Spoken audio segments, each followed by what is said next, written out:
Live from KSAT 12, the 6 o'clock news starts right now. A lot of questions tonight after a pedestrian was hit and killed by a San Antonio police officer who was chasing a suspect in another vehicle. So that was on Friday night. Investigators think the 17-year-old suspect, who's now under arrest, was involved in a carjacking. Max Massey with reaction from neighbors in that area and a look at what SAPD policy allows when it comes to a pursuit. Anthony Morgan walks this road all the time, but he heard about the deadly crash from this weekend, and he's not the only one in the area who's concerned. What the hell happened? Lupe Morales has worked on WW White Road for more than 22 years. I have seen some crashes here. But when he showed up to work on Saturday and saw the aftermath, it was a tough scene. He's close to my home, he's close to our store, he's close to our, everything. Around 10:30 Friday night, San Antonio police located a stolen vehicle. They say 17-year-old Renee Camarillo was behind the wheel. That prompted a chase. And during the pursuit, 47-year-old India Watson was hit and killed by an SAPD vehicle on South WW White. This street right here, this is Loop 13, which is the old 410, which is a commercial street. Okay?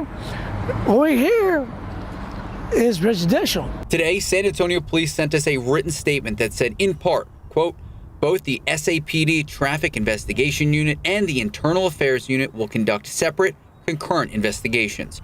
Their findings will be sent to the District Attorney's Office for an independent review. SAPD's policies and procedures are posted online, end quote. And we looked through the 13 pages of publicly available policies and procedures. It allows for vehicle pursuits to be initiated and continued if the suspect has committed a violent felony offense.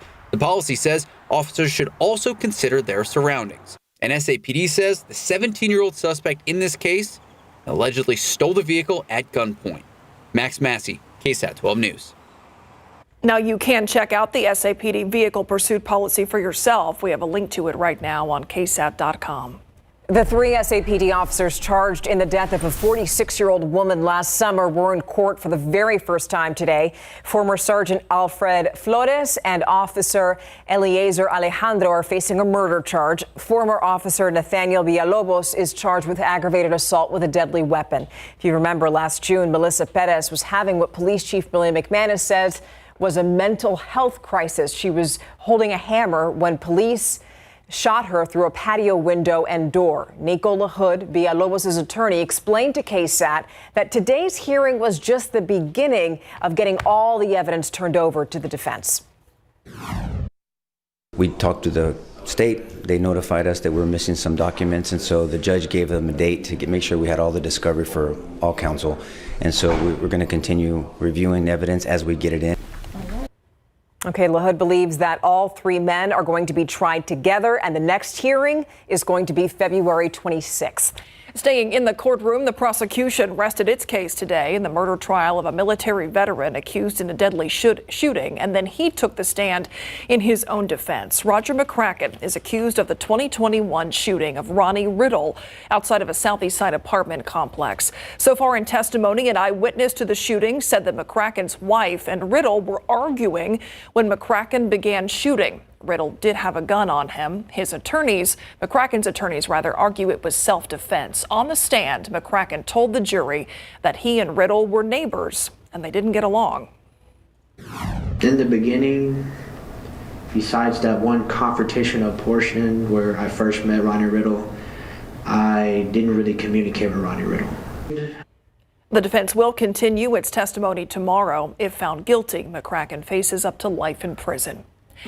Tomorrow, right here on the KSAT Q&A, Bexar County District Attorney Joe Gonzalez. He has been criticized by the police union for mistreatment of officers on trial and faced accusations of failing to fully prosecute cases. DA Joe Gonzalez has agreed to join us in person here in the studio for our KSAT Q&A to respond to those accusations and to talk about his priorities for 2024. That's tomorrow, right here on the news at 6. Let's turn to border issues now as Congress remains gridlocked over a possible bipartisan Senate deal on immigration reform.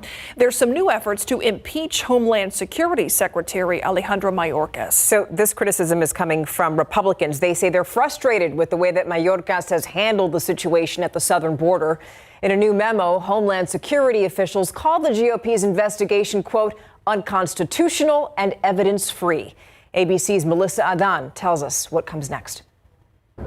House Republicans now turning their battle over a border deal to DHS, accusing Homeland Security Secretary Alejandro Mayorkas of violating his oath of office by willfully and systematically refusing to comply with federal immigration laws and enact widespread detention of migrants. The House Homeland Security Committee is set to consider these articles tomorrow. Speaker Mike Johnson is promising a floor vote as soon as possible.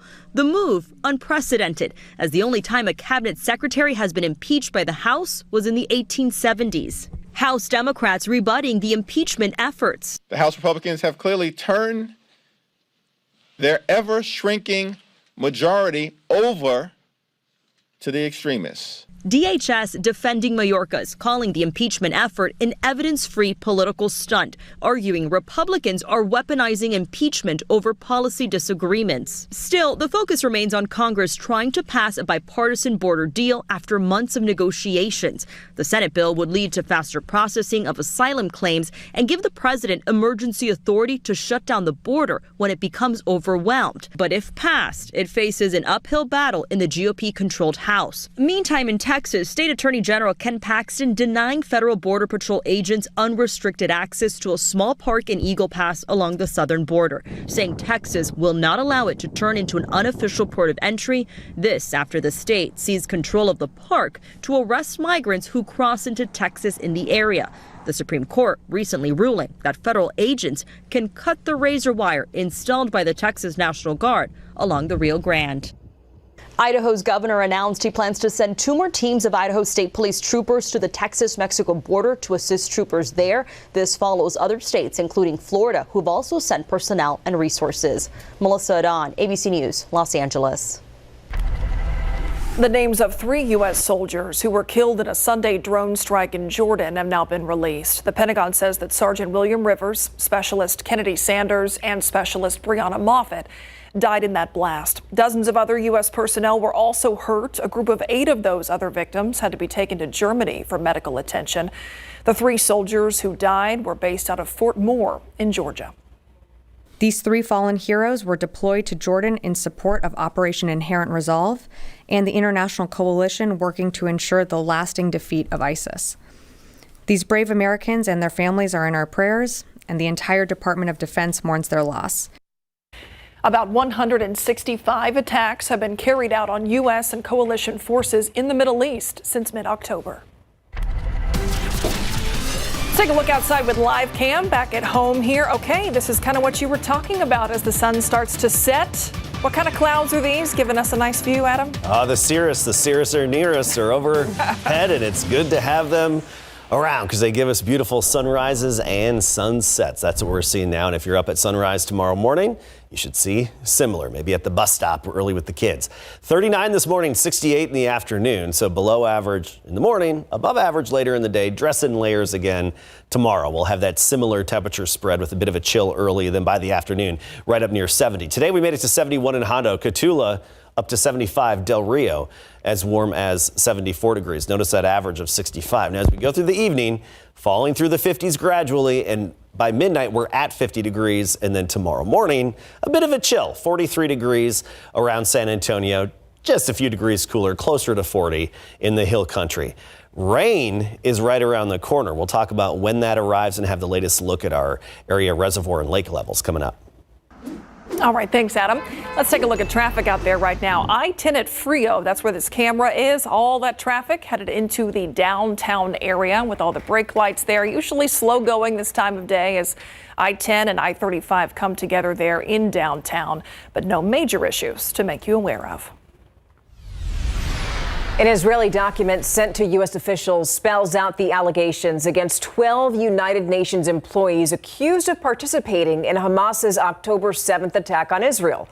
You remember 1,200 Israelis died that day, and more than 200 were kidnapped and taken hostage in Gaza.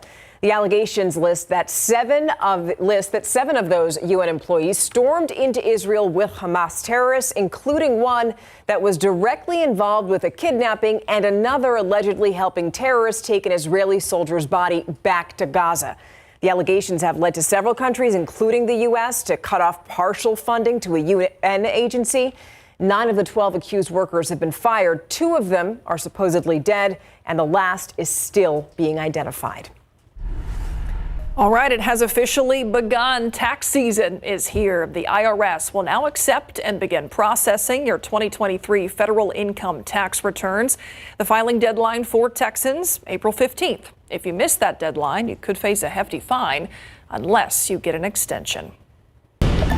So now here are some other dates you need to write down. These are for the Texas primary election, February 5th. The last day for you to register to vote, which is a week from today. February 23rd is the last day to apply if you want to vote by mail. And the deadline for mail-in ballots to be returned to the county is Election Day, March 5th. Early voting is also going to run from February 20th through March 1st. A lot of dates there, lots of numbers. Don't worry, we have them all on our website, KSAT.com.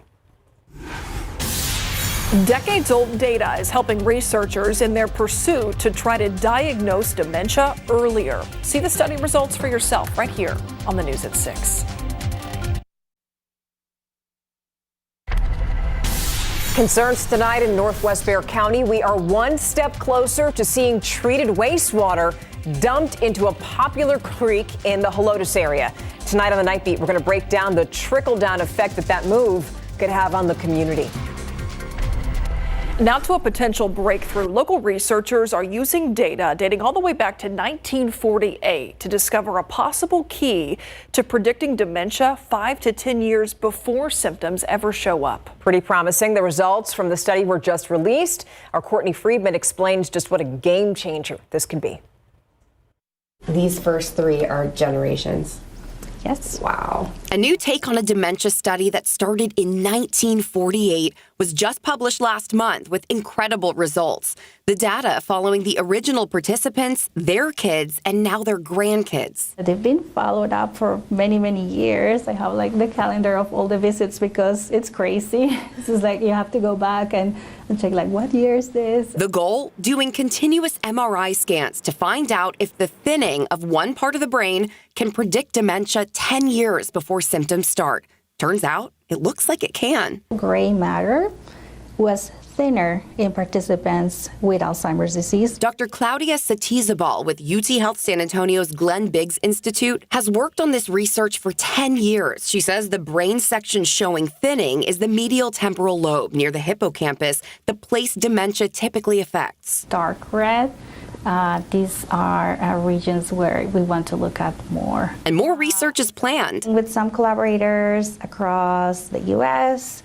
and Europe. To include more diverse participants, like the ones here in South Texas. The big long-term goal would be training medical professionals to routinely look for this when they do MRI scans of any kind. Courtney Friedman, KSAT 12 News. Just a few days left in National Blood Donor Month, but it's always a good time to save a life, to sign up to give. All month long, KSAT Community has been encouraging our viewers to do just that. If you want to schedule your first ever donation, or if this is something that you do regularly, please visit donatebloodtoday.com to schedule it and make it happen. It is so easy, and you get to sit still for several minutes, which is a big plus for me. Yeah, just to hang out. Just remember that if you're going to go donate blood sometime in the morning, to wear sleeves, wear layers, right? Because we are going to have some cool mornings this week. Yeah, Adam. And that's the key, dressing in layers, being prepared. Sweatshirts at the bus stop in the morning, but have the t-shirts ready to go for later in the day because the afternoons will be making it up to near 70 degrees after mornings in the 40s. Sunny through Thursday. Then the rain arrives Friday night. That's our next shot at rain. And a pretty good chance. We bumped our odds up to 70%, so widespread coverage Friday night. on into early on Saturday. And the latest trends have really been speeding this up and moving it a little bit sooner into Friday. We'll see if that trend continues, but that's the latest in terms of the timing. Friday night lasting into early Saturday and then clearing out Saturday afternoon. You'd think with the recent rainfall that our reservoir levels and lake levels would be higher. Unfortunately, that's not the case. So we're barely even impacted. Medina still at 3% capacity. That's 90 feet below the conservation pool. Canyon at 60% capacity. That's 21.3 feet below the conservation pool. This was photo taken, Canyon Lake, just this weekend. Peace and serenity. Yeah, beautiful, but typically these trees would be submerged. And when these folks are sitting, usually that would be, what would you say, about 20 yards away from or underwater from the shoreline there. Anyway, you get the idea of the situation out there. The rain is on the way. We'll have another hit of rain, but it's not going to be a big old drought buster. It's just going to help us out. We've already put some dents in the drought. I expect more improvements with the new drought monitor issued on Thursday, and then we'll have a little bit more Friday night. Weak disturbance passes to the west of us this week. We'll stay sunny. Not a big deal. We're watching this next big wound-up system in the Pacific. That's going to have a little bit of energy peel off and push our way and then turn into its own large-scale disturbance. That's going to bring some areas of rain, not just to us, but other parts of Texas and neighboring states. Friday night into early Saturday and then clearing out on the backside of that system. As for overall accumulation, still early yet, and it depends on where the heaviest rain sets up and where we could see a few thunderstorms. Whenever you get that convection, those thunderstorms, you typically get heavier rain and higher accumulations. But we could see up to about an inch around San Antonio. Wouldn't surprise me if several neighborhood rain gauges measure around an inch. Higher amounts farther to the east, Gonzales, Hallettsville, Shiner, Moulton, Yorktown, and points eastward. You can expect 1 to 2 inches is, I think, the preliminary outlook now. What pretty good bet. Suck temps and dew points. Dewies will be changing a little bit. 65 right now, dew point of 36, so dry air. A little bit of Gulf moisture creeps in briefly for the end of the work week. Friday, not oppressively humid, but a little more noticeable, and especially in terms of helping to generate some fog. Friday morning with a hint of humidity in the air, it's likely going to help create fog, but then also lead to our rainfall potential Friday night. Then that humidity swept away as we get into the weekend. Right now, 60s, near 70. Rock Springs an exception at 59. Stinson at 67, 65 officially in town. 43 tomorrow morning. By noon, we're up to 65, so a bit cool early, but by the noon hour, already mid-60s. Short sleeves by the afternoon, sunny, right near 70. Not much of a breeze. A southwest wind about 5 to 10 and probably less than that most of the day. Next few days will be pretty calm in terms of the wind. Right near 70 across our entire area tomorrow afternoon. And a ditto day again as we get into Wednesday. Thursday, very similar. It's Friday, gray, damp, foggy, reduced visibility for the morning commute. A little bit of drippy sprinkle action here and there throughout the day, but the real rain holds off until Friday night, and then a windy weekend behind that system. Drippy. What action? Sprinkly. Okay. Thank you, Adam. All right, Mary Rominger joining us now to talk sports. Mary, we know Frank Harris is done at UTSA, but now we know what his next move is. Yes, he announced it today, and who better than the dedicated UTSA alum Frank Harris to help the Roadrunners' NIL efforts. Today, Harris announcing his new role as VP of City Fans 2.0. Plus, the Spurs host the Wizards tonight, eyeing their third straight win. Trey Jones tells us why San Antonio's defense has been on the come up right after the break.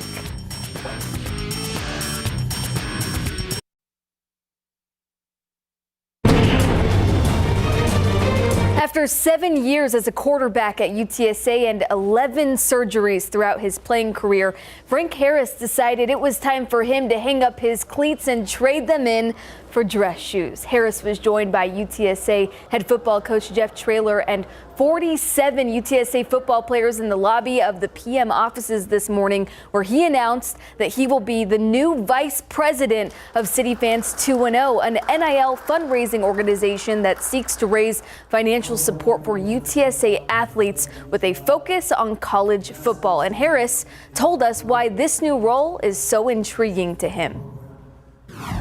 It's a perfect position for me to give back. Like I said, I don't feel like I'm going to be working at all.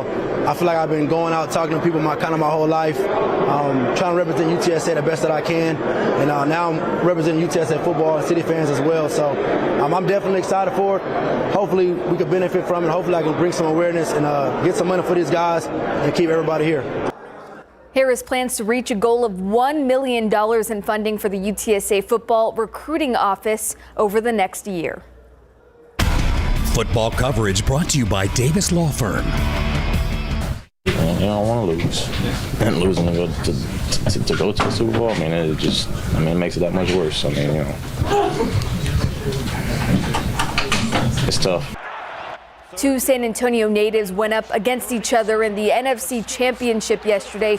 Spencer Burford of the 49ers defeated Josh Reynolds and the Lions 34-31 in a come-from-behind effort. Super Bowl 58 will come down to the Kansas City Chiefs and San Francisco in Las Vegas, February 11th. The San Antonio Spurs came back from a 15-point deficit against the top defense in the league, defeating the Timberwolves for their third win in 5 games on Saturday. Hey, maybe the success is because former Spurs great Boris Diaw is in town. Now tonight, the Spurs host the Wizards, who they beat on the road 9 days ago. And if you recall, Victor Wembanyama made some immaculate plays in that game, like this 360 no-look rejection on Trey Jones' brother, Tyus Jones. At this morning's shoot-around, Trey said Tyus might be looking for vengeance tonight. Jones also talked about how the Spurs' game plan emphasizes Wemby's shot-blocking abilities. Are you still amazed at the no-look block that he got on time? Yeah, for sure. I think my brother might try to get him back tonight, however he can. But yeah, that's still crazy. The 360 block he had on him. I don't know how he did it. Allowing him to be free around the rim, not feel like he has to follow his guy around the perimeter and things like that. Giving him the ability to challenge every shot at the rim or around the basket the best he can, and let the rest of us on the court take care of everything else around the perimeter. In January, San Antonio's defense ranks 17th in the league, definitely an improvement. The Spurs and Wizards tip off soon at 7 o'clock from Frost Bank Center. San Antonio is favored by 4 points as it chases a third consecutive win. Fun times. Fingers crossed. Thank you. Thank you. We'll be right back.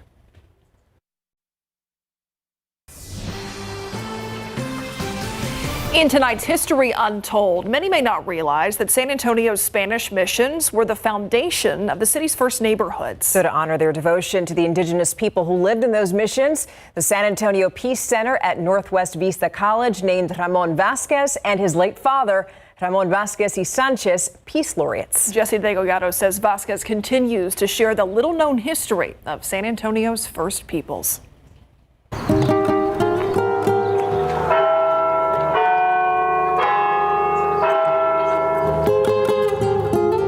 The beauty of San Antonio's Spanish missions is often revered and admired. But the people that built these missions, that lived in these missions, loved in these missions, died in these missions, they're the ones that created the foundation of the South Side. And this is where the beginnings and the roots of this city lay. One of their descendants, Ramon Vasquez, says it wasn't until his organization began making more people aware of their history. You would hear the history of San Antonio and you think that when the Spanish got here, they were greeted by mariachis. Yeah.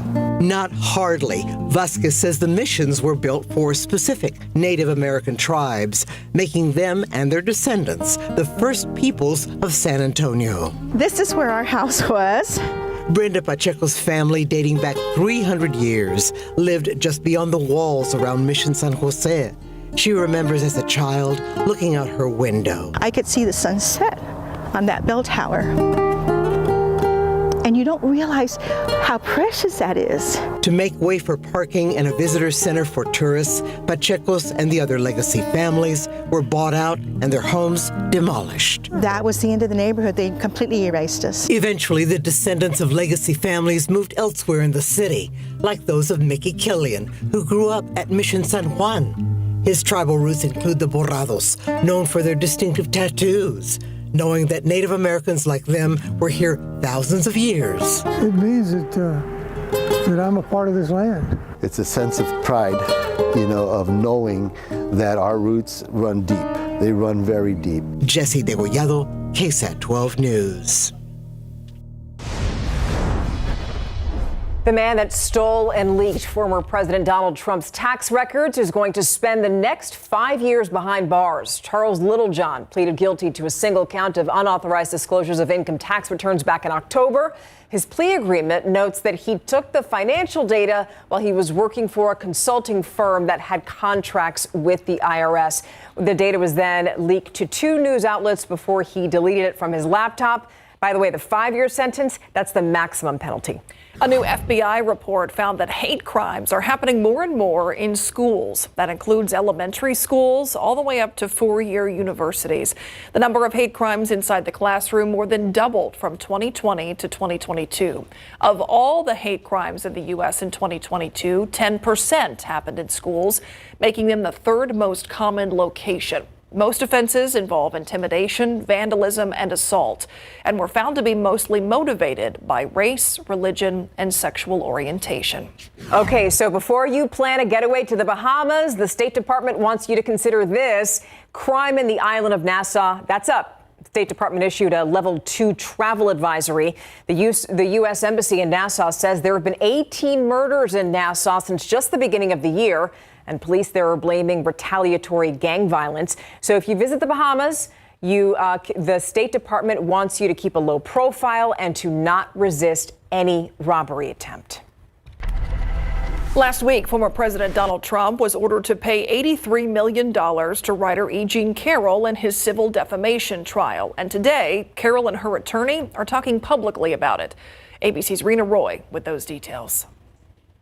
In less than 3 hours of deliberations, a New York City jury ordering former President Donald Trump pay writer E. Jean Carroll $83.3 million for defaming her. The elation was so great on Friday. It filled me up. It was almost painful. After a 2-week trial, the jury awarding the damages after an earlier trial had concluded Trump defamed Carroll in 2019 by calling her a liar and her claim a hoax when she accused him of sexual assault. I'd like to give the money to something Donald Trump hates. If it will cause him pain for me to give money to certain things, that's my intent. Well, perhaps a fund for the women who have been sexually assaulted by Donald Trump. Trump has denied any wrongdoing, calling the verdict absolutely ridiculous and vowing to appeal. While campaigning in Las Vegas over the weekend, Trump blaming President Biden for his legal troubles. That means the Democrats are in big trouble. We better indict Trump a couple of more times. Carroll also won an earlier case that held Trump liable for the assault in a department store dressing room and awarded her $5 million. Her lawyers say Trump disparaged Carroll well over 100 times during the trial and asked the jury to consider what kind of damages would actually cause Donald Trump to stop. When asked if she's worried Trump will do it again, Carroll telling ABC she can't be confident about anything that he does and that if her and her legal team have to bring another case, they will. Rena Roy, ABC News, New York. Just across the pond, King Charles of England is recovering today after leaving a hospital this morning in London. Kensington Palace says that he had a successful procedure on an enlarged prostate. The king walking out of the hospital with his wife, Queen Camilla. The palace said that the surgery had been planned and that the condition is benign. That procedure also comes a day after the Princess of Wales, Kate Middleton, returned home after an abdominal surgery. It is a mystery that has been on the minds of people for generations. The newest development today in the search for Amelia Earhart's plane. That's next, right here at 6.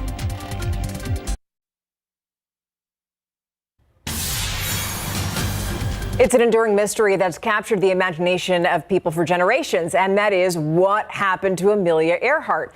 Well, now there could be a major development in the search for her crashed plane. Here's ABC's Allison Kosick. This morning, new hope in the decades-long search to solve the mystery of what happened to Amelia Earhart and find the wreckage of her plane. A sonar image now shows what some say could be part of her Lockheed 10E Electra aircraft sitting on the ocean floor. Earhart set out on a journey around the world in 1937 after becoming the first woman to fly solo across the Atlantic. Tony Romeo, head of the exploration company Deep Sea Vision, recently searched across 5,200 square miles of the Pacific Ocean floor using an unmanned submersible. In the final leg of the expedition, the team captured this sonar image of what looks like an object shaped like an airplane resting underwater within 100 miles of Howland Island, near where Earhart was believed to have gone down after refueling in Papua New Guinea. Romeo says he wasn't surprised to find the aircraft intact, saying, "We always felt that Earhart would have made every attempt to land the aircraft gently on the water. The sonar image suggests that may be the case." Romeo is also raising hope that some of Earhart's maps and charts could be found, saying, "We plan to bring closure to a great American story." Sonar experts are giving credibility to the image, saying it deserves closer inspection. The Deep Sea Vision team now plans to return to the same location to get better images. Allison Kosick, ABC News, New York. Interesting. Yeah, we'll see. Stay tuned, right? Now here's a live look outside here, 63 degrees. Look at that. The sky's already looking nice and navy blue, I would say. Just a nice night here in San Antonio. Navy blue. Yeah, we'll send things on over to our friend, our meteorologist, Adam Caskey. Now that's true. Navy blue sky in the evening. Yeah, I like that. And earlier, we had a nice sunset. Wasn't the most spectacular we've had ever, but it's good to have these cirrus clouds because you get some variety in the sky and it gives you the potential for some beautiful sunrises and sunsets. And we're going to have this trend for a few more days. This evening, just the high thin clouds, not much of a breeze, pretty much calm. Cooling off pretty quickly. By midnight, we're at 50 degrees, and then tomorrow morning, we start our day in the lower 40s. So a bit of a chill early, but comfortable in the afternoon. We'll get into more of the forecast details in a bit, talking about when the next batch of rain arrives. Also, a look back at the past 24, 25 months of rainfall above and below average and how January matches up in just a bit. San Antonio police made an early morning murder arrest after finding a man covered in blood on Vance Jackson Road. Officers say that man told them it was his wife's blood and that her body was inside their apartment. That man was arrested. The IDs of the suspect and the woman killed are still unknown.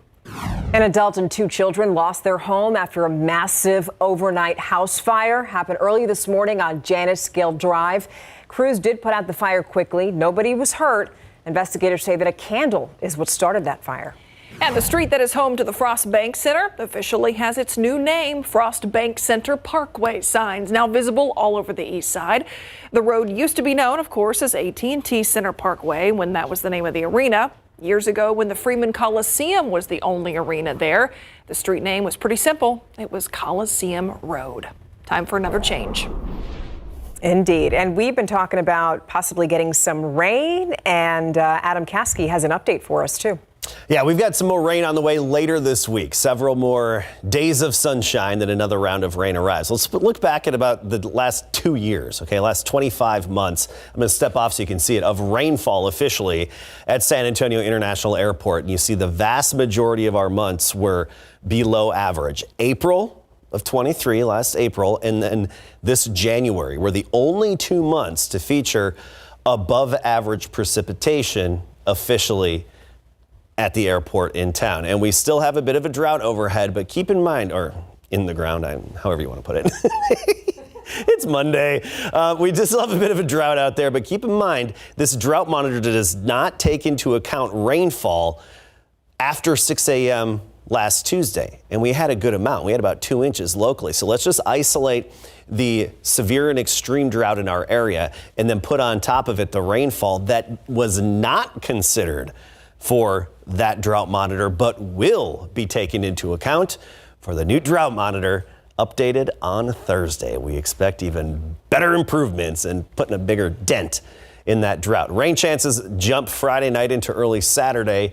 We're up to 70% at that point, and we are expecting fairly widespread rain to move in. Quiet weather pattern across the nation at the moment. Very, very quiet, not much going on. It will be changing. A weak disturbance to our west might just throw some ornamental clouds our way later this week by Thursday. But then a bigger system comes in off the Pacific, and it strengthens as it moves toward Texas, becomes its own closed circulation up above us, and that will help stir things up, not just here, but in many areas around us, from the Rockies to the plains all the way down into the lower Mississippi Valley area. All right, let's talk about January temperatures. We're about 4 inches below average, but we are finishing out the month on a stretch of above average temperatures. The warmest was 74 degrees, the coolest 18, and of course we remember that freeze. Morning temperatures will be on the cool side in the lower 40s the next few mornings. So at the bus stop, sweatshirt, light jacket, but the afternoons will be warm. And notice those mornings do warm up by Friday and Saturday. We're going to have more moisture in the air, and that's going to warm up those morning temperatures, bring them back up into the 50s, which is well above average. The average low is 42 degrees. Tomorrow will be close to that average. 41 Uvalde and Hondo, 43 Canyon Lake, 43 San Antonio. Basically all around town will be about 43 degrees, give or take. And then by tomorrow afternoon, very pleasant, just like today, a lot like yesterday, more of the same carbon copy days, right around 70 degrees for the high temperature. A lot of sunshine, just some of those high thin clouds. So anticipate a nice sunrise tomorrow morning and the potential for a nice sunset tomorrow evening with those high clouds overhead. It can create the nice colors up in the sky when that sun rises and sets. Not much of a breeze. Southwesterly wind at 5 to 10. I even think it's going to be less than that. We're not even going to see that much in terms of a wind really the next few days. Just overall pleasant, good to get outside. And now that the ground is drying out, you can catch up on some of that yard work or whatever needs to be done that you had to put off during the rainy days. Notice by Friday morning, fog. It's going to be a little foggy and damp to start the day.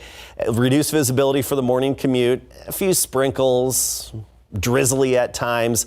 And then into the evening hours, Friday night is when we start to see the rain developing, fairly widespread, a few rumbles of thunder.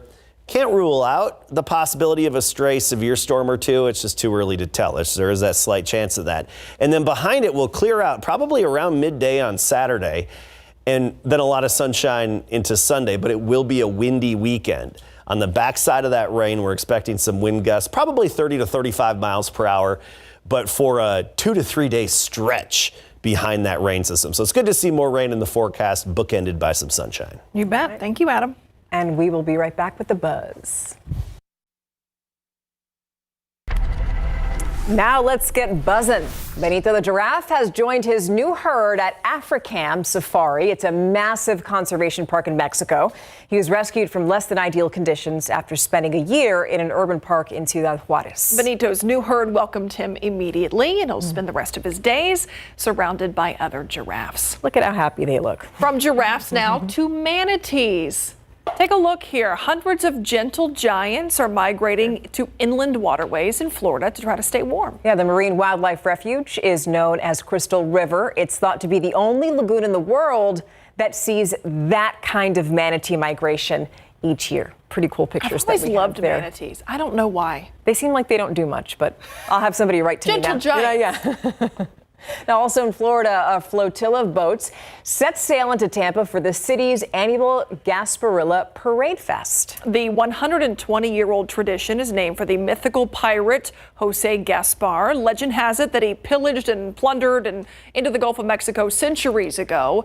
Affectionately known as the last of the Buccaneers, his memory lives on today in the form of an NFL team. Might have heard of them. Tampa Bay Buccaneers. Okay, finally, say hello to Faith Freed. She's the lady who was behind the wheel there. 15 years old. She might be the youngest female monster truck driver in the entire world. Pretty cool. Apparently it runs in the family. Faith is following in her retired father's footsteps. She was in a recent monster truck winter national event over in Louisiana. Were those Teletubbies attached to the back of I couldn't even see. She's got some. Go Faith. All right. Yeah, we'll be right back. Great days to be outdoors this week. It's going to be wonderful. 43 in the morning, so a little cool early, but by noon, we're already in the mid 60s and then 70 degrees for the high temperature. Good weather to go enjoy the San Antonio Zoo or whatever you want to get out to. It's going to be very, very similar Wednesday and Thursday. Then the rain moves in by Friday night. Okay, so we got a good stretch of days before we hopefully get some rain. Fingers crossed. Yeah, we need that rain. All right. Thanks for watching the news at 6. We'll see you on the Night Beat.